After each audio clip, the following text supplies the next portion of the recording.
That night, after we returned home from meeting Vanessa's family, Daniel couldn't stop thinking about the old envelope they had handed him just before we left. It rested on the corner of his desk for nearly an hour. Neither of us felt ready to open it immediately. Over the past several months, we had learned that every forgotten document seemed to carry another piece of a story we never knew existed. Sometimes those pages answered old questions. More often, they created new ones. Daniel finally looked at me. "I think we should see what's inside." I nodded. "So do I." He carefully broke the aging seal.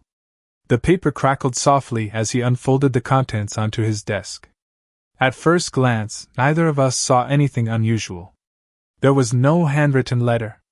No family photographs. No personal notes. Instead, several neatly organized pages appeared. Each had been typed. Each looked like part of a structured planning document. Daniel picked up the first page. His eyes immediately moved to the heading printed across the top. Family Budget Plan. Proposed adjustments. He frowned slightly. "A budget plan?" I leaned closer. "That's what it says." For a few moments neither of us spoke. The title itself wasn't alarming. Families create budgets all the time. People review expenses. They make financial plans. They adjust priorities after major life changes. There was nothing unusual about that. Daniel slowly turned the first page. Columns listed household expenses, projected monthly costs, suggested reductions, future financial planning. Everything appeared orderly, professional, almost ordinary. Then he turned another page. His expression changed. He stopped reading. Completely. His eyes remained fixed on one section near the middle of the page. I noticed his fingers tighten around the document. "Daniel?" He didn't answer right away. Instead, he slowly lowered the papers onto the desk and pointed to one paragraph. Someone had underlined it in red ink. Not highlighted. Not circled. Carefully underlined. As though whoever reviewed the document wanted to make certain that particular recommendation would not be overlooked. I followed his finger until I reached the sentence. "Terminate all financial support provided to Margaret Anderson." The room became completely silent. Neither of us spoke for several seconds. I read the sentence again. The words didn't change. They remained exactly where they had been printed years earlier. Daniel slowly picked up the page once more. His hands were trembling. It was only slight. Barely noticeable. But I knew my son well enough to see it immediately. Throughout everything we had uncovered over the past 2 seasons, the insurance records, the property files, the cancelled appointments, the missing correspondence, the storage unit, the charity documents, I had rarely seen him lose his composure. This time was different. Not because the page contained dramatic language, because the recommendation felt deeply personal. He looked at me. His voice was unusually quiet. "Mom!" I met his eyes. "Did you know this existed?" I slowly shook my head. "No." He waited, perhaps expecting me to remember something after thinking for a moment. But nothing came. I looked back at the document. "I've never seen it before. I didn't know anyone had prepared something like this." Daniel continued looking at me for several seconds. Then he looked back at the page. "I don't remember seeing it either." He turned to the next sheet. There were additional budget notes, projected savings, suggested financial adjustments, administrative comments. But Daniel's attention kept returning to the same underlined recommendation. He finally closed the pages together and rested both hands on the desk. Neither of us rushed to interpret what the document meant. We had learned that lesson already. A document can tell us what was written.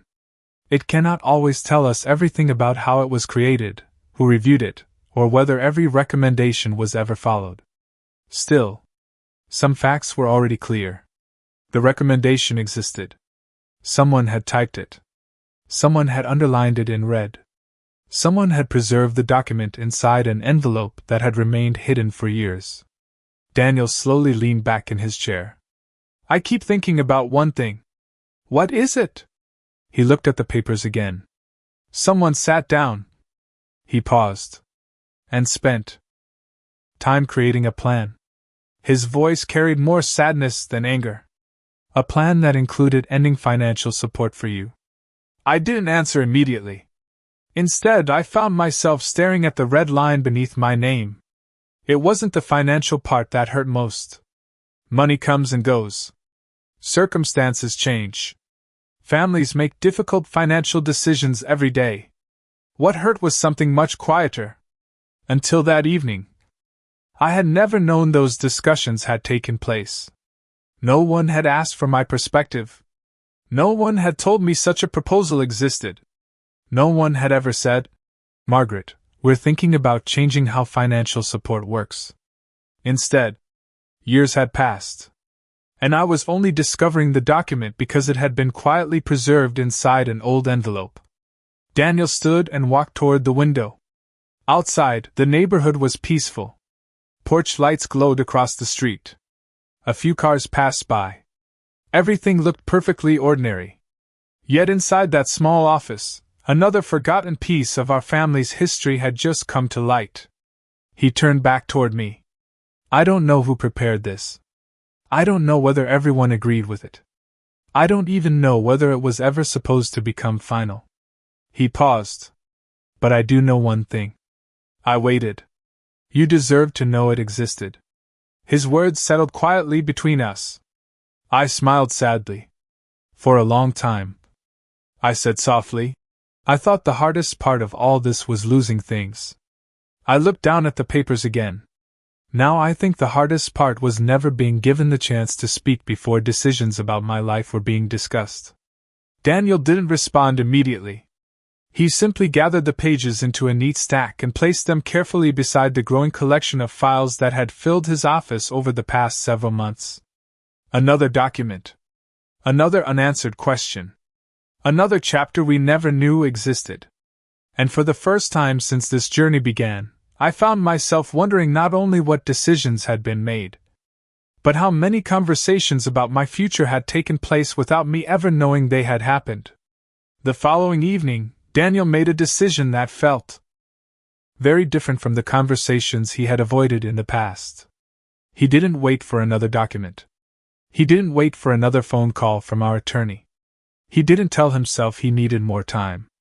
Instead, he placed the budget proposal into a plain folder and drove home. He knew one thing. If he wanted to understand where the document came from, he needed to ask the person who might know the most about it. When he walked through the front door, Vanessa was in the kitchen preparing dinner. The television was playing softly in the family room. One of the grandchildren was upstairs finishing homework. It looked like an ordinary evening. In many ways, that made the conversation even more difficult. Because important questions rarely arrive at convenient moments. Vanessa smiled when she saw him. You're home early. Daniel smiled politely. I am. She noticed the folder in his hand. Another meeting with the attorney? He nodded. For part of the day. Then he looked toward the dining room. Can we talk for a few minutes? She hesitated only briefly. Of course. They sat across from one another at the dining room table. Daniel placed the folder between them. He didn't slide it toward her immediately. For a few moments, neither of them spoke. Finally, he opened the folder and removed the planning document. He turned it around so she could see the first page. Her eyes dropped to the title. She recognized it almost immediately. Daniel noticed the brief change in her expression. Not surprise. Recognition. He spoke calmly. I found this yesterday. Vanessa looked at the pages for several seconds. Then she quietly nodded. I remember it. Daniel's eyes remained on her. You do? Yes. She answered without hesitation. I do. He appreciated something about that response. She wasn't pretending she had never seen the document. She wasn't denying its existence. She simply acknowledged that she recognized it. Daniel rested his hands on the table. I want to understand something. She waited. When did you prepare this? Vanessa glanced down at the papers once more. It was several years ago. she answered thoughtfully. I don't remember the exact date. Daniel nodded. He wasn't interested in arguing over dates. He wanted to understand the purpose. What was your thinking at the time? Vanessa leaned back slightly in her chair. Our family was trying to manage expenses. She spoke in the same calm tone she had used during previous conversations. There were a lot of financial responsibilities. The children were growing. We were thinking about college. The future. Daniel listened carefully. She continued. I believed we needed a clearer household budget. She gently tapped the document. So I started writing ideas. Daniel looked down at the pages again. Then back at her. He didn't interrupt. He wanted her explanation to be complete. Vanessa folded her hands together. I also believed you needed to focus more on our own family's future. She smiled gently. I wasn't trying to be unfair. I was trying to be practical. Daniel remained quiet. Then she added another thought. Your mother has more financial resources than most people realize.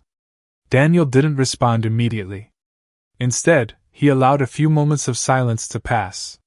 Vanessa continued speaking. I wasn't suggesting we abandon anyone. I simply believed we should think carefully about our long-term responsibilities. She paused. Especially with the children. Her tone remained composed. Measured. There was no sign of anger. No raised voice. Finally, she looked directly at Daniel. I only wanted our family to be more financially stable. The sentence lingered between them. Months earlier, Daniel might have accepted that explanation without asking another question. It sounded reasonable. Families do create budgets. Parents do worry about the future. Financial priorities do change over time. He understood all of that. But something inside him had changed. He had spent too many months reviewing records to stop at the first explanation. He wasn't looking for a disagreement. He was looking for understanding. Daniel slowly closed the folder. His voice remained calm. I appreciate you explaining your reasoning. Vanessa nodded. I mean it. He smiled politely. I know you do. For a moment, it seemed as though the conversation might end there. Instead, Daniel asked another question. Not louder. Not more forcefully. Simply more completely. If this document existed. He rested one hand lightly on the folder. Why didn't you ever tell me? Vanessa looked at him without speaking. Daniel continued. I don't remember reviewing it. I don't remember discussing it. I don't remember agreeing with it.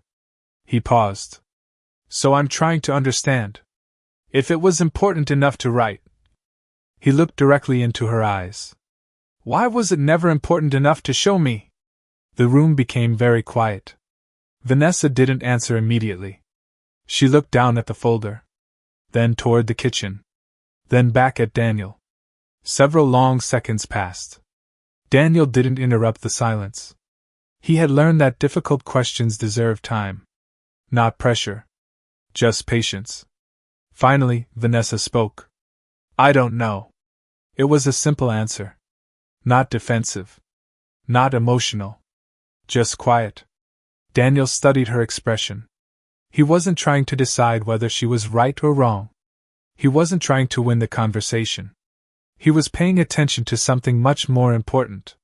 For the first time in years, he had continued asking respectful questions instead of ending the discussion at the first explanation. As he gathered the papers back into the folder, one realization became impossible to ignore. The investigation had changed him. He no longer believed that understanding ended with the first answer someone offered. Real understanding often begins with the next question. The respectful question. The patient question.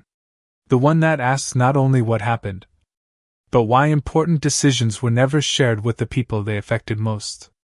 After Daniel finished telling me everything he had learned about the financial planning document, neither of us spoke for a while. The folder remained open on the dining room table. Its pages were spread neatly in front of us. The proposed budget. The handwritten notes. The recommendation to eliminate every form of financial support connected to me.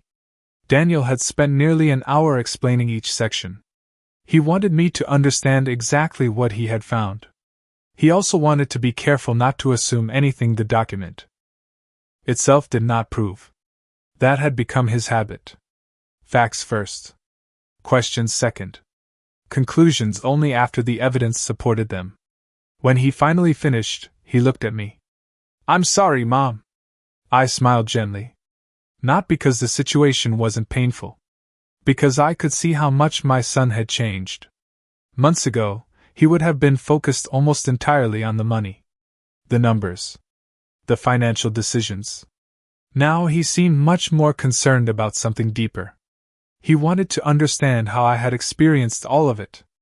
I reached across the table and closed the folder. Not because I wanted to ignore it.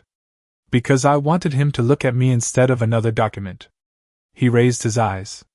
For a few seconds neither of us spoke. Then I smiled. A quiet smile. The kind that comes after carrying something heavy for a very long time. "Daniel." "Yes?" "I need you to hear something." He nodded immediately. "I'm listening." I took a slow breath. "I have never needed your financial support in order to feel loved." He looked at me without saying a word. I could see the surprise in his eyes. Perhaps he had expected me to talk about the budget, or the recommendations, or the fairness of the document. Instead, I wanted to tell him something much more important. "I've always appreciated every kindness you've shown me," I continued. "But that's never been what mattered most." Daniel remained completely still. His hands rested quietly on the edge of the table. I looked at him with the same love I had carried since the day he was born. "Money was never the reason I wanted to spend time with you. It never measured your love. It never measured mine." He slowly lowered his eyes. I continued speaking before he could interrupt. "The thing I wanted," I paused, "was never a monthly check. It was never financial help. It was never gifts." I smiled sadly. "The thing I wanted was for my son to know what was really happening." The room became silent. Not the uncomfortable silence we had experienced during difficult conversations months earlier. A different silence. One that carried understanding. Daniel looked down at the folder again. Then back at me. His eyes had begun to fill with tears. I gently placed my hand over his. "For a long time," I said softly, "I wasn't grieving because of money. I was grieving because I felt like I had lost my voice." He swallowed quietly. I continued. "If people made financial decisions, I could accept that. If circumstances changed, I could understand that. But what hurt," I looked directly into his eyes, "was believing my own son didn't know what was truly happening." Daniel closed his eyes for a moment. I could almost see memories moving through his mind. The insurance policy. The cancelled appointments. The missing letters. The storage unit. The charity records. The property files. The rumors. The conversations that had never reached me. One after another. For 2 seasons, he had investigated documents. But perhaps this was the first time he truly understood what all those documents had meant to me. They had never simply represented paperwork. They represented moments when communication disappeared. Moments when I was no longer part of conversations about my own life. Daniel finally spoke. His voice was barely above a whisper. "I thought I was protecting our family." I smiled gently. "I know. I really believed I was making responsible decisions. I know. I thought I understood what was happening." Again I nodded. "I know." He looked at me with tears he no longer tried to hide. "But I didn't." "No," I answered softly. "You didn't." Neither of us needed to pretend otherwise. The truth wasn't meant to humiliate him. It was meant to free him from carrying an understanding that had never been complete. I squeezed his hand gently. "I never wanted you to feel guilty. I wanted you to understand." He looked at me again. "I think I finally do." His words carried no certainty about every unanswered question. Only certainty about one thing. He now understood why this journey had mattered so much to me. Not because I wanted to recover every lost dollar. Not because I wanted someone punished. Because I wanted the people I loved most to understand the difference between decisions made about me and conversations held with me. Daniel slowly pushed the folder aside. For the first time since bringing it home, he no longer seemed interested in the numbers printed inside. Instead, he looked at me. Really looked at me. Not as another person involved in an investigation. Not as someone connected to legal records. Simply as his mother. A woman who had spent years hoping her son would one day see what had hurt her most. He quietly stood up, walked around the table, and wrapped his arms around me. Either of us spoke. There were no dramatic speeches left to make. No complicated explanations. Only a mother and her son standing together in a quiet kitchen, holding on to one another. Later that evening, after Daniel had gone upstairs, I remained alone at the table for a few more minutes. The folder was still there. The financial plan hadn't changed. The recommendations were exactly as they had been earlier that day. But something else had changed. For 2 seasons, people might have believed this story was about money. About property. About insurance. About legal documents. About financial decisions. Sitting there alone, I finally realized my son understood what I had known all along. None of those things had ever been the deepest wound. The greatest loss had never been measured in dollars. It had been measured in the years when my own child didn't know the truth of what I had been living through. And now, for the first time since this journey began, he finally did. That evening, after I left Daniel's house, he remained alone in the living room for nearly an hour. The financial planning document was still resting on the coffee table. He had already read every page several times. He knew reading it again wouldn't reveal anything new. The words hadn't changed. The recommendations hadn't changed. What had changed was the way he now understood the past. For months, every new document had seemed like a separate discovery. A cancelled appointment. A changed contact number. A missing letter. A revised insurance record. A property appraisal. A forgotten storage unit. A charity file.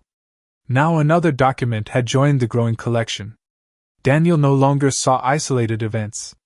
He saw questions that had never been fully answered. Around 7 o'clock, he heard the front door open. Vanessa walked into the house carrying a few grocery bags. She smiled as she saw him. "You're still awake." "I am." She noticed the folder on the coffee table. "You've been working again." Daniel nodded. "I have." She placed the groceries on the kitchen counter before walking into the living room. For a moment, neither of them spoke. Finally, Daniel looked at her. "Can we sit down?" She seemed to recognize the seriousness in his voice. "Of course." A few minutes later, they sat across from one another. No television. No phones. No distractions. Only 2 people who had shared years of marriage. Daniel rested both hands on the table. "I don't want us to argue." Vanessa nodded. "I don't want that either. I'm not here to accuse you. I understand. I just need to understand some things." She quietly agreed. Daniel opened the folder. The financial planning document remained on top. He looked at it briefly before speaking.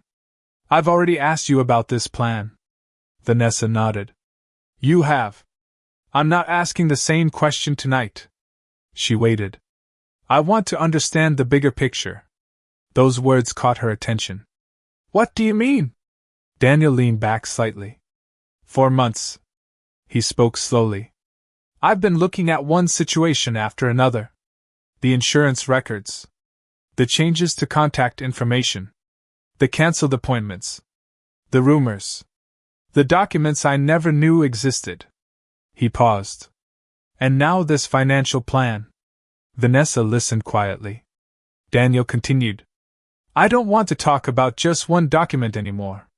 He looked directly at her. "I want to understand how all of these things fit together." The room remained silent. Not uncomfortable. Just serious. Vanessa folded her hands together. "I've tried to explain each situation. I know. Daniel answered. And I've listened. He smiled politely. But every explanation seems to leave me with another question. She looked down for a moment. Then back at him. What question? Daniel didn't answer immediately. Instead, he picked up his notebook. Over the past several months, it had become less of an investigation journal and more of a timeline. He slowly turned several pages. I've noticed something, he said quietly.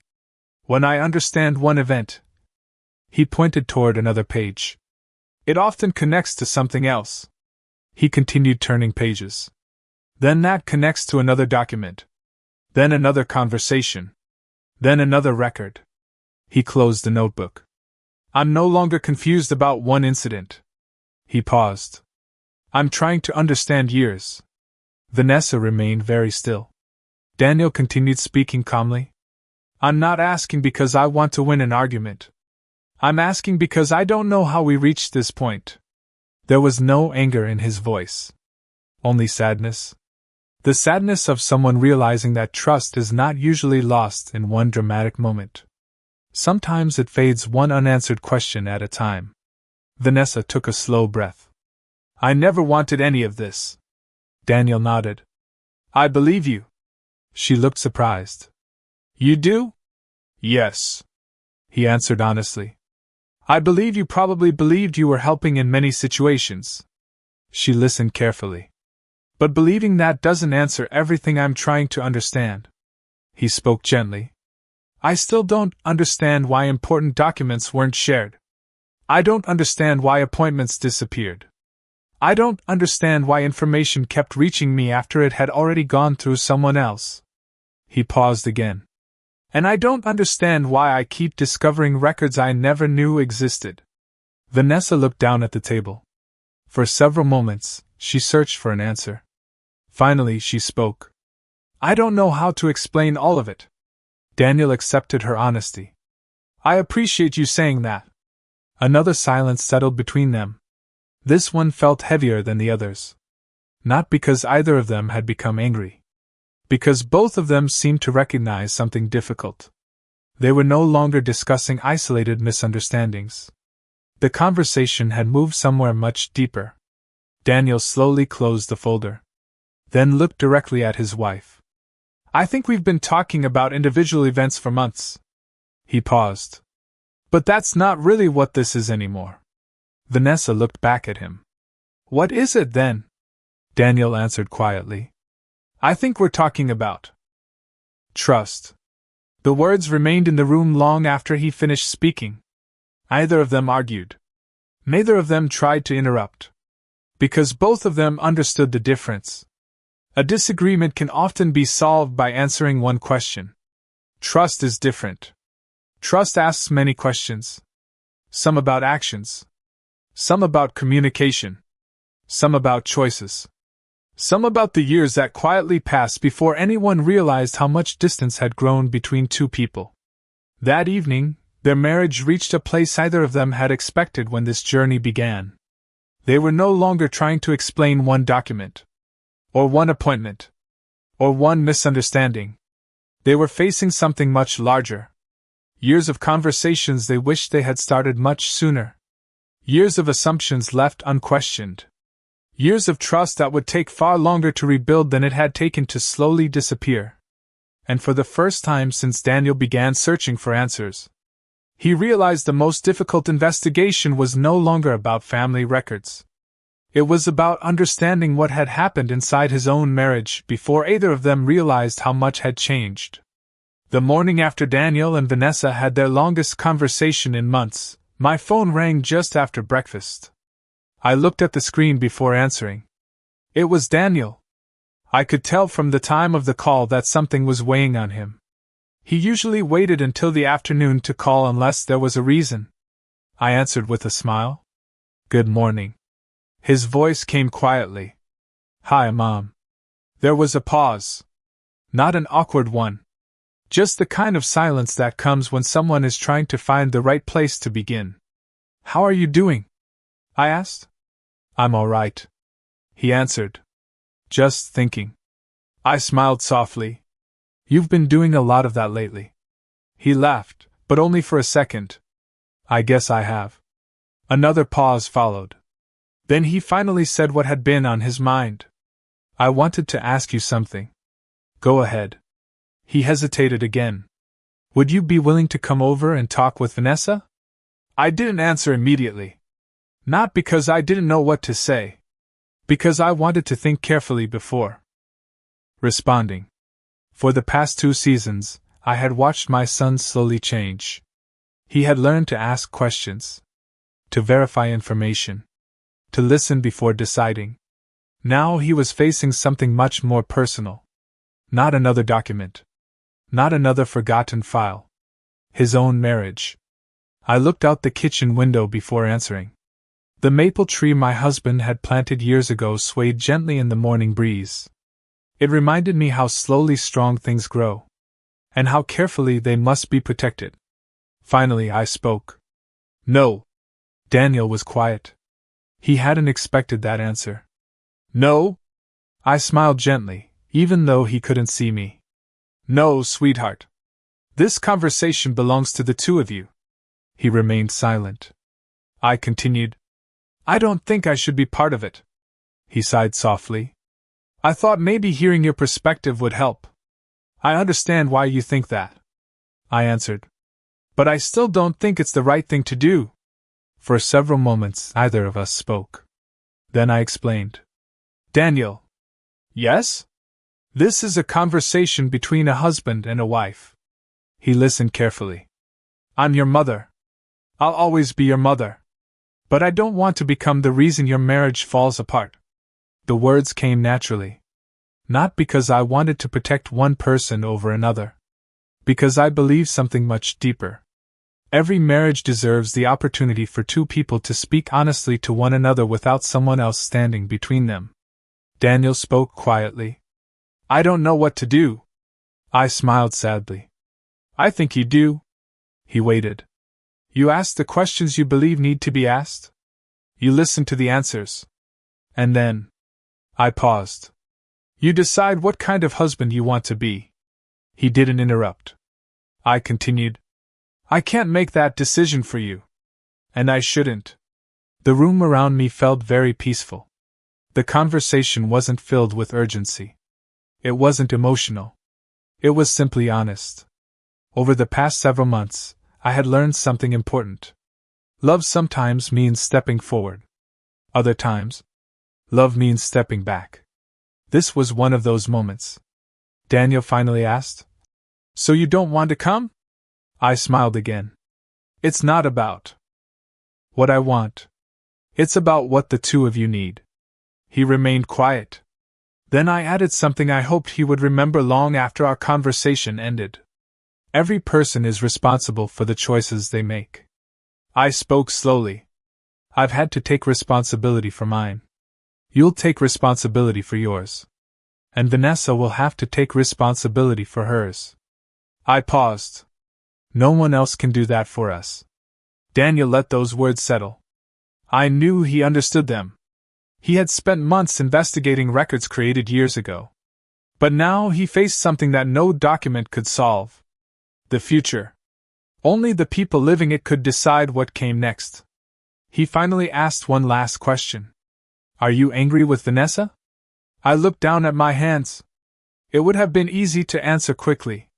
Instead, I chose my words carefully. I'm hurt. I admitted. I've been hurt. But anger isn't what I want to carry.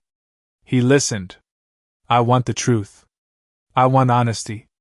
And I want each of us to accept responsibility for our own choices. Another quiet moment passed between us. Then I said something that surprised even me.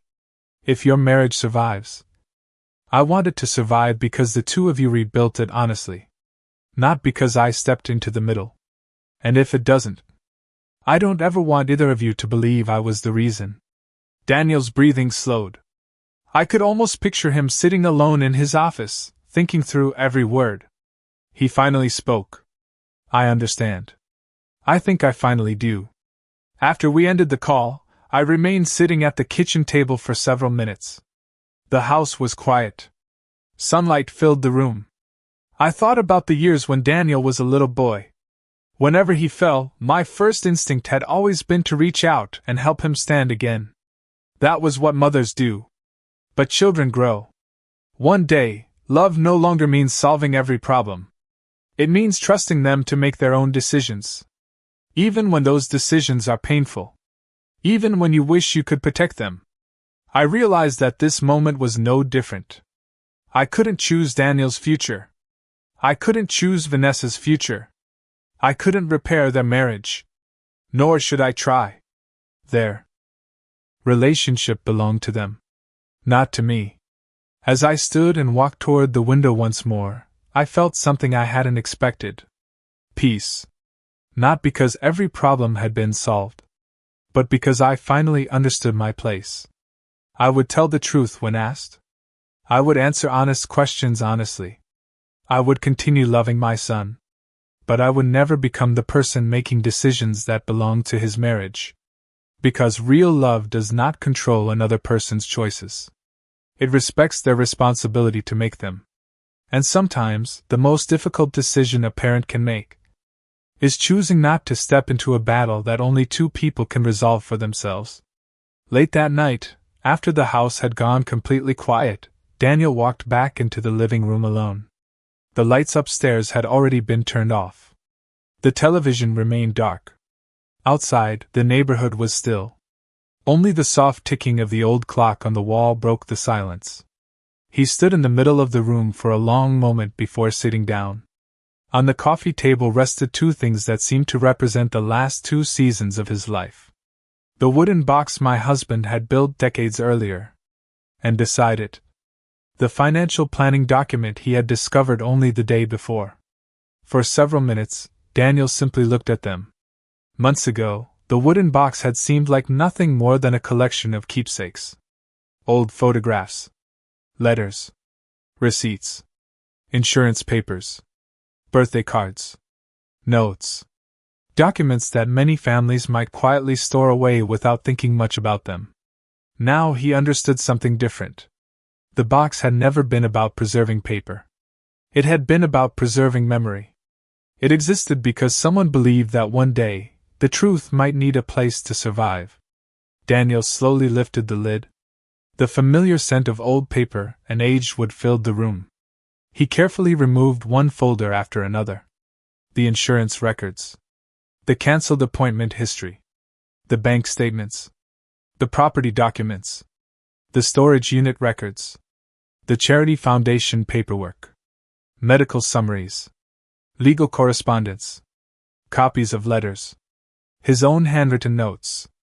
Then, finally, he placed the newly discovered financial planning document beside everything else. For the first time since this journey began, every major document from the investigation rested on the same table. He didn't organize them by importance. He arranged them by time. One event leading quietly into another. One record connected to the next. He had spent months building that timeline. Tonight, he wasn't searching for another missing page.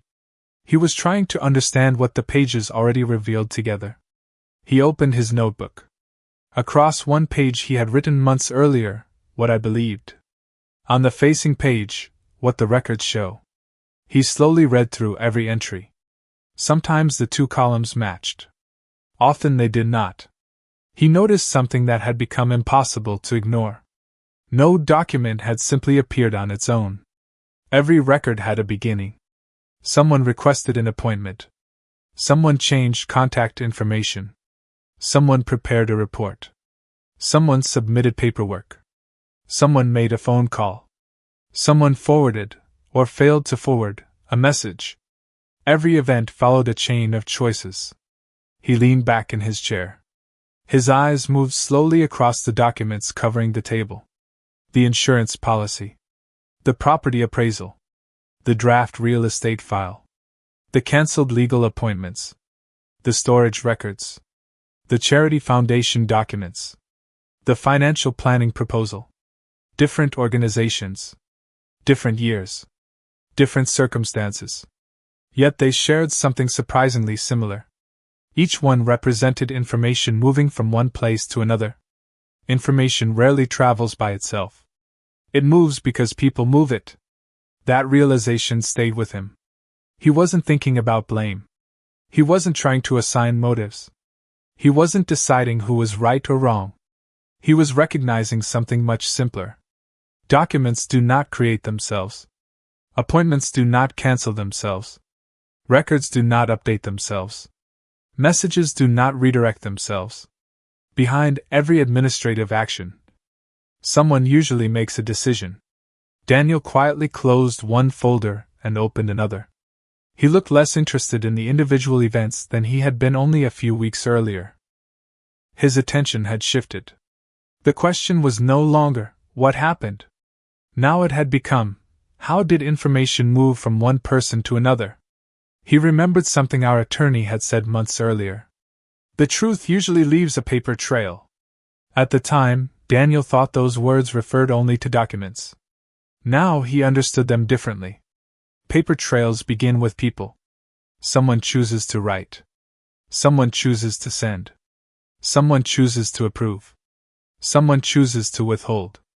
The papers themselves are only the visible part of the story.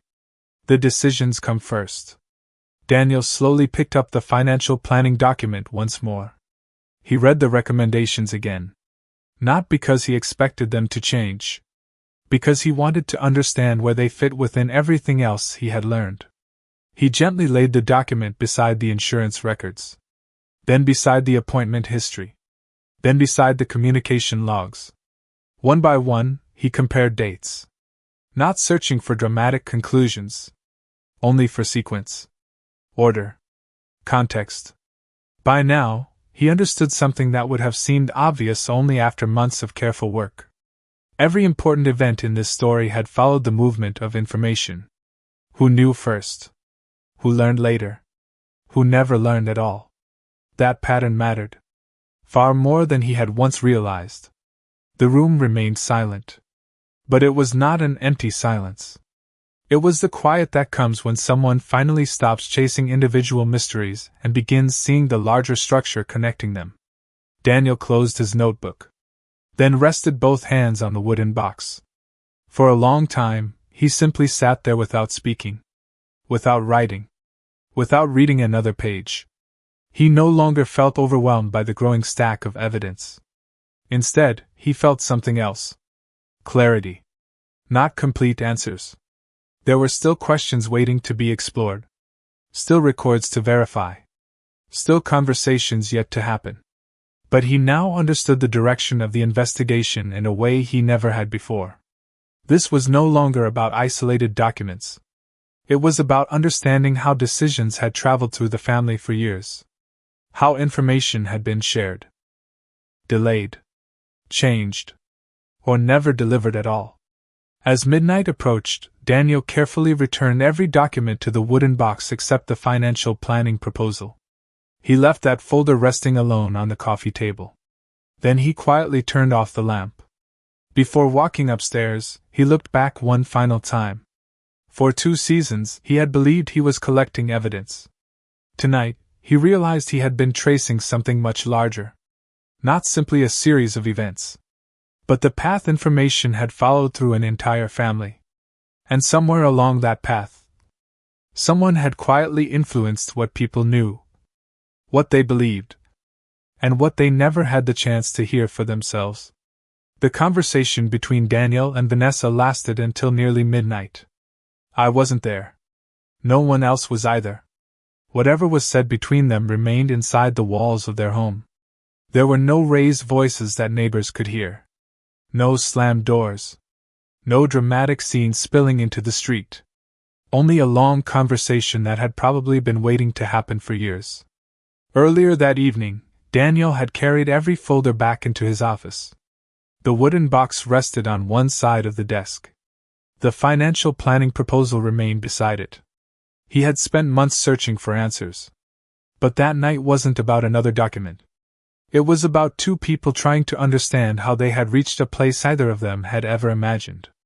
The hours passed quietly. Outside, the neighborhood lights slowly went dark. One house after another settled into sleep. Inside Daniel's home, However, the lights in the living room remained on. 2 cups of coffee sat untouched on the table. Neither of them had much interest in drinking. They had more important things to face. For the first time since this journey began, Daniel was no longer asking about a single event. He wasn't asking only about the insurance policy, or the cancelled appointments, or the missing letters, or the rumors, or the financial proposal. He was asking something much larger.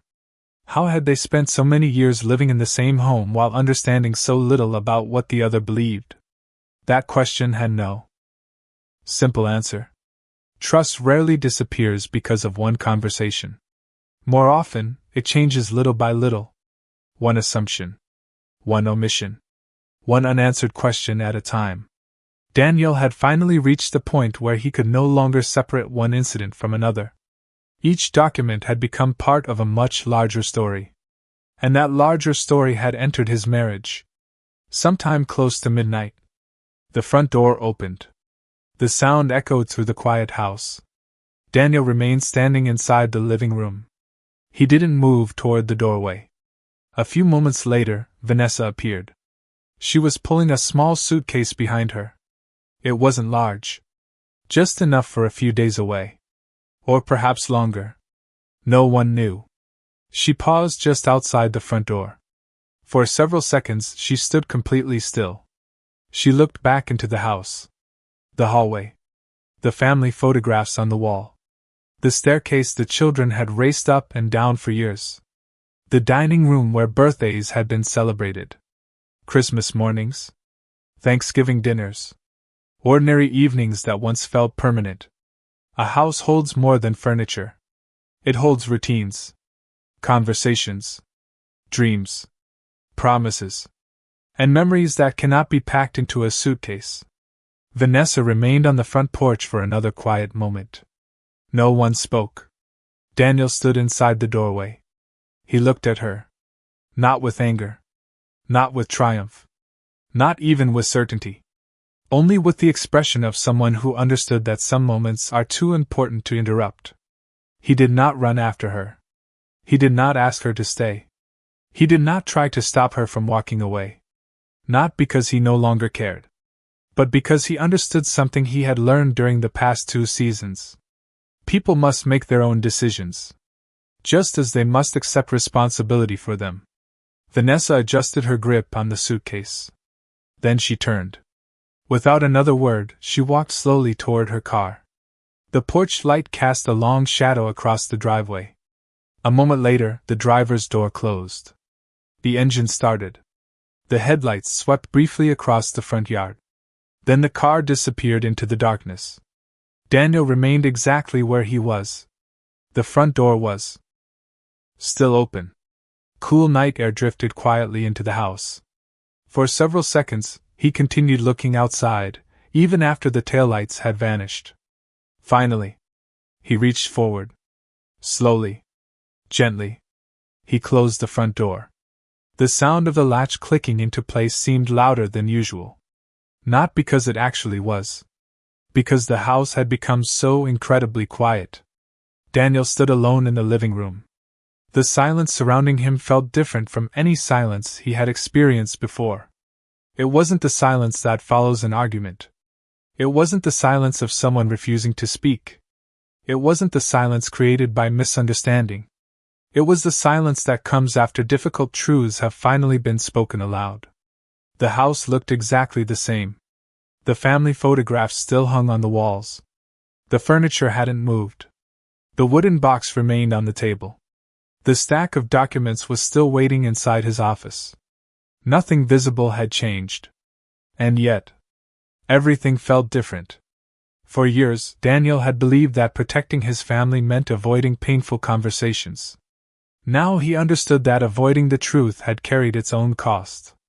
Some relationships can survive difficult conversations. Very few survive endless silence. He slowly turned off the living room lamp. Darkness settled across the room. Only the faint light from the hallway remained. As he walked upstairs alone, one realization stayed with him. The investigation had uncovered records. Documents. Appointments. financial plans, letters. But none of those discoveries had been the hardest part of the journey. The hardest part was accepting that truth changes people. It changes how they see the past, how they understand the present, and sometimes, it changes the future waiting behind the next unopened door. That night, for the first time since Daniel and Vanessa had been married, their house was filled with a silence unlike any it had ever known. Not the silence of secrets waiting to be discovered, but the silence that comes after those secrets can no longer be ignored.